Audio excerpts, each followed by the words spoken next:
तो अभी हाल ही में दो मूवीज़ थिएटर में लगी हैं, एक है क्रैक और दूसरी है आर्टिकल 370। दोनों ही मूवीज़ का जो कंसेप्ट है काफ़ी डिफरेंट है, लेकिन आर्टिकल 370 जो मूवी है वो ज़्यादा चल रही है as compare to with Jamwal की क्रैक मूवी का मैं ऑलरेडी रिव्यू आपको बता चुका हूँ। अगर आपने वो वीडियो मेरा नहीं देखा है तो उसका लिंक मैं आपको डिस्क्रिप्शन में दे दूंगा, आप उस वीडियो को देख सकते हो कि क्रैक मूवी एक्चुअल में है कैसी। ये वीडियो है आर्टिकल 370 का जेन्युइन रिव्यू।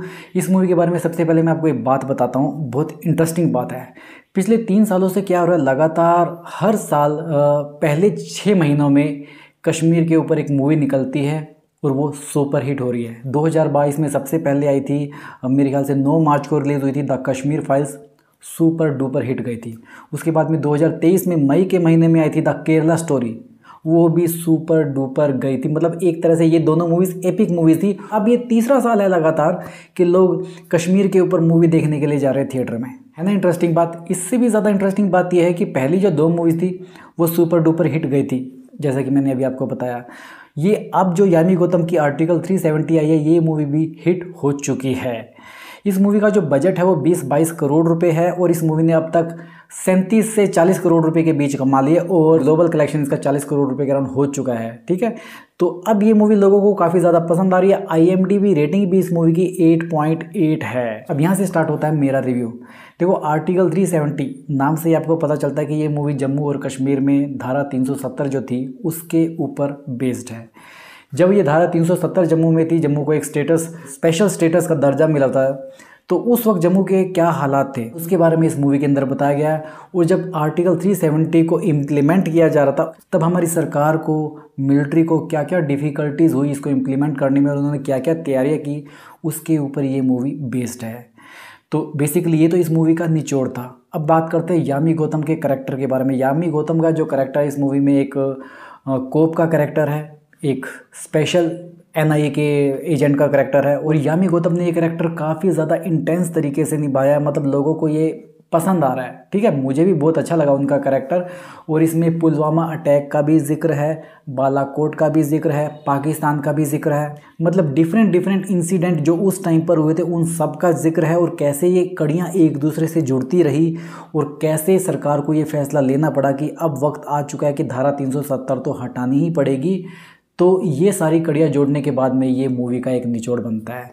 बात करें एक प्रिया मणि के करैक्टर की, प्रिया मणि का भी इसमें बहुत ही खास अहम रोल है, जो PMO ऑफिस की एक बड़ी ऑफिसर हैं जो रिपोर्ट करती है डायरेक्टली मोदी जी को, अमित शाह को इस मूवी के हिसाब से, ठीक है। तो उनका भी रोल काफ़ी ज़्यादा अहम है क्योंकि इस चीज़ में जितनी भी इम्प्लीमेंटेशन है जो ग्राउंड लेवल पर है वो यामी गौतम करती है, लेकिन उसकी स्ट्रेटजी वगैरह जो प्रिपरेशन होती है वो प्रिया मणि के द्वारा होती है। इस मूवी को देखते हुए मुझे ऐसी बहुत सी बातें पता चली कश्मीर के बारे में जो मुझे पहले नहीं पता थी, कि कश्मीर की आवाम में लोगों को मिलिट्री में या पत्थरबाज कैसे बनाया जाता है, कैसे ये पॉलिटिकल एजेंडा सेट किया जाता है। इस मूवी में वो बखूबी ढंग से दिखाया गया है। बहुत से पॉलिटिशियन इस चीज़ में इन्वॉल्व होते हैं कि लोग वहाँ पर पत्थरबाज बने रहे, सरकार की नाक में दम करते रहें, इस तरह से। और इस मूवी का जो एक डायलॉग है वो काफ़ी शानदार है। मैंने तो उसका रियल क्लिप भी देखा है जिस पॉलिटिशियन ने ये बात कही थी कि कश्मीर के जो हमारे मौजूदा वजीर आजम है अगर 10 बार भी PM बन जाए तो भी धारा 370 नहीं हटा सकते। तो कुछ इस तरह के डायलॉग इस मूवी में दिखाए गए। साथ ही इस मूवी में ये भी दिखाया गया कि जब कश्मीर में किसी आतंकवादी को या किसी सस्पेक्ट को लेकर जाया जाता है, जब पुलिस गिरफ्तार करने के लिए आती है तो पत्थरबाज वहाँ पर क्या करते हैं और मिलिट्री को तब क्या करना पड़ता है। तो ऐसी बहुत सी चीज़ें हम सोचते हैं कि एक ला आ गया है, 370 जैसे धारा हटा दी है तो ये आसान हो गया है। उसकी जो प्रिपरेशन है हमारे दिमाग में सिर्फ उसका 1% ही चलता है कि हाँ सरकार ने ये निर्णय लिया है तो ये चीज़ हो रही है, लेकिन वाकई में इस चीज़ में हज़ारों लोग इन्वॉल्व होते हैं उस चीज़ को इम्प्लीमेंट करने में। वो इस मूवी में बहुत ही अच्छे ढंग से दिखाया गया है। और ये मूवी जब आप देखोगे ना तो आप पूरी तरह से इस मूवी की स्टोरी से बिल्कुल हमेशा कनेक्टेड रहोगे जब तक ये मूवी ख़त्म नहीं हो जाती। अब तक आप समझते थे कि कश्मीर की समस्या का सबसे बड़ा जो गुनहगार है वो पाकिस्तान है।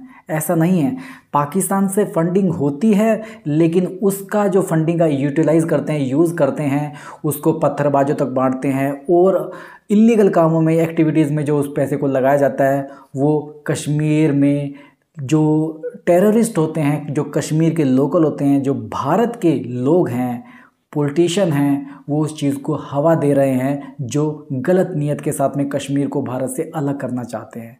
तो इस मूवी के थ्रू आपको ये सारी चीज़ें पता चलने वाली है। अब ओवरऑल इस मूवी के बारे में जो मेरा फीडबैक है वो ये है कि ये मूवी हर एक भारतीय को, हर एक हिंदुस्तानी को देखनी चाहिए। अगर आप भारत देश के पूरे नक्शे के बारे में जानना चाहते हो तो कश्मीर भारत का एक अहम हिस्सा है। उस नक्शे को जानने से पहले आपको धारा 370 भी जानने को मिलेगी। और हाँ, एक चीज़ और मैं बताना चाहता हूँ, जब ये मूवी स्टार्ट होती है तो अजय देवगन की आवाज़ में धारा 370 की हर चीज़ को एक्सप्लेन किया गया है। मतलब अगर आपको धारा 370 के बारे में कुछ नहीं भी पता ना, तो पहले 7 से 10 मिनट के अंदर अजय देवगन की आवाज़ में आपको धारा 370 के बारे में सब कुछ पता चल जाएगा, ताकि उसके बाद आप जब मूवी देखें तो आपका कंसेप्ट क्लियर रहे। तो यहाँ पर जो मूवी के डायरेक्टर हैं उनको मैं इस चीज़ के लिए बहुत ही ज़्यादा धन्यवाद देना चाहता हूँ, क्योंकि अगर आर्टिकल 370 कोई मूवी देखने के लिए जा रहा है और उसको पता नहीं कि आर्टिकल 370 के अंदर क्या क्या क्लाउजेज हैं, तो वो थोड़ा सा कंफ्यूज हो सकता है। तो डायरेक्टर ने इस चीज़ का ध्यान रखा और उन्होंने सारी चीज़ पहले डिटेलिंग में कि कब कब कहाँ पर क्या क्या अमेंडमेंट हुए, कहाँ पर क्या क्या रिजोल्यूशन पास हुआ है, वो सारी चीज़ें उन्होंने शुरू में बताई है।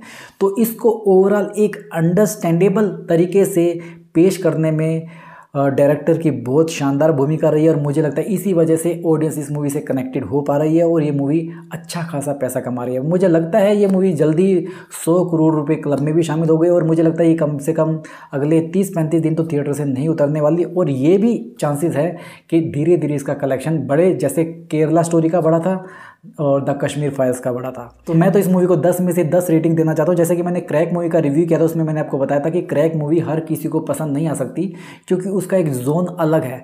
लेकिन कश्मीर कह रहा हूँ मैं, लेकिन ये धारा 370 आर्टिकल 370 एक ऐसी मूवी है जब आप देखने जाओगे तो ये हर किसी को पसंद आएगी। और ये बात सच है क्योंकि इस मूवी को जो स्क्रीन्स मिले हुए हैं वो लगभग 2200 के करीब मिले हुए हैं, उसमें भी ये मूवी अभी भी अच्छा प्रदर्शन कर रही है। अब मैं आपसे जानना चाहता हूँ आपका इस मूवी को देखने के बारे में क्या विचार है, और अगर आपने ये मूवी देख ली है तो मुझे कमेंट बॉक्स में ज़रूर बताइए कि आपको ये मूवी कैसी लगी है। आज के लिए बस इतनी। अगर आपको ये वीडियो पसंद आए तो इस वीडियो को लाइक कीजिए, ऐसे ही और एंटरटेनमेंट के डोज के लिए चैनल को सब्सक्राइब कीजिए। आपसे जल्दी फिर मुलाकात होगी, तब तक स्वस्थ रहें, मस्त रहें और व्यस्त रहें।